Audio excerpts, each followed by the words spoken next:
से क जाऊँ हम ससुरवा भैया बीरनु, ससुरवा भैया बीरनु। अरे नाही सिखले कवनो सहुर भैया बीरनु, सहुर भैया बीरनु। अरे के से क जाऊँ हम ससुरवा भैया बीरनु, ससुरवा भैया बीरनु। अरे नाही सिखले कवनो सहुर भैया बीरनु। सास ननद भैया गम ताना मर तू है, अरे बोलिया बोला तू है। अरे सहलऊ न जाई हमसे सुन भैया बीरनु।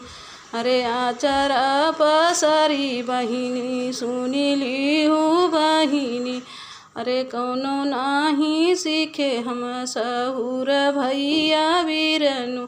अरे कैसे जाऊँ हम हूँ ससुर भैया बीरनु। अरे जेठनी नदिया से पूछी भोजन बनउलू। अरे मीठी बोलिया बोललू पिया से बहिनी बोललू।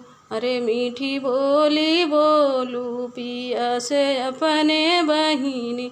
अरे के से क जाऊँ ससुर भैया बीरनु, ससुर भैया बीरनु।